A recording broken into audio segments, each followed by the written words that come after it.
Hey guys, welcome to another video, and my first video of 2024. It's about the first time I've been posting since like 3 months, I think. So yeah, hopefully this will be an interesting one. Today I'm going to be upgrading my speakers that are on my desk from the older Creative Pebble version 2s to the ones that they've just released that are brand new now, the Creative Pebble X Plus.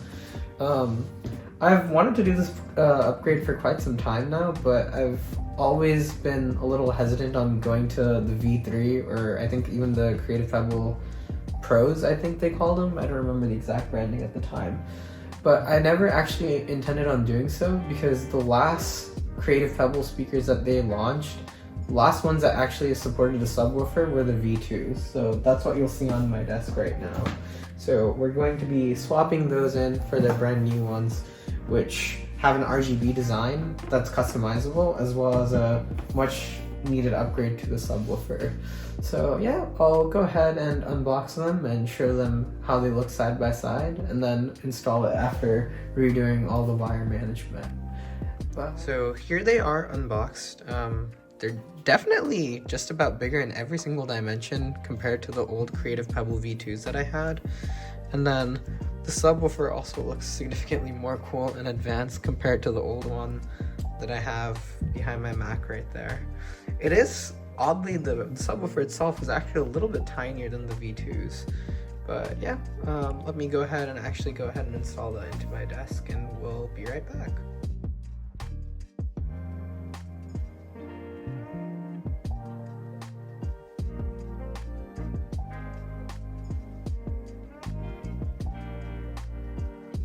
Alright, so with that, we have the old speakers out with all of the wire management unraveled. So now I gotta put the new ones back in and fix all the wires. The old ones weren't Bluetooth compatible, so I actually had them hooked up to this tiny Bluetooth controller. So that's freed up as well. So that's one less wire to have. And also one less thing to power in this desk. So I have one more USB that's free. But yeah, I'll get back to the install.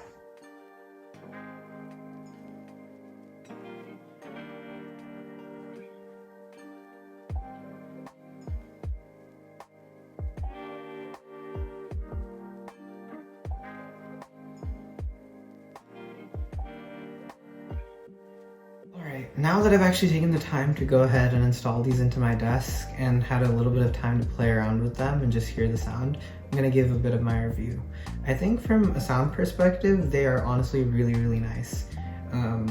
For $129, which is the most expensive way you can get these with subwoofer with them, they have really, really nice deep sound and like deep bass. So if you're really into a nice thumpy sound, I definitely recommend that you go ahead and buy the subwoofer with it.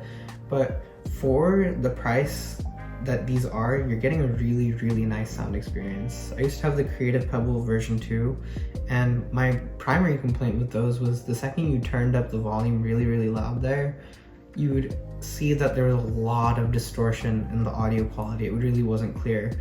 The clarity at higher volumes through these is like really consistent, and it sounds really good. So I have absolutely no complaints from the sound perspective. I'm not an audiophile, so I'm not gonna pick up on all of the tiny little cues like someone professional would. But if you just like good, clear, thumpy, bassy sound, these are definitely a good pick. I also think the connectivity is really good. The main other complaint that I had with my Creative Pebble version 2s were that the only way to really connect them was through a 3.5mm headphone jack. And that's kind of was like a mess to get it all routed through my setup with the old ones. So what I actually used to have was a Bluetooth controller that was attached to it, and that Bluetooth controller was connected to my Mac. And I don't know what it is with, maybe it's something with the M series of MacBook Pros, or like Macs in general. There seems to be a lot of Bluetooth latency over the audio on my Mac. So just not having that at all and having a direct USB connection has been great. So if you want to have a direct USB connection for your computer, these speakers are also definitely a great option. That being said, you don't have to have them connected directly through USB. You can also have them be connected via Bluetooth, and that seems to be okay as well. I connected it to my iPhone and had a pretty good listening experience, and it didn't really drop that much from connection there either. That also brings me to an interesting segue into the software experience. So the only thing that you can customize through the software for these speakers is literally just the light ring.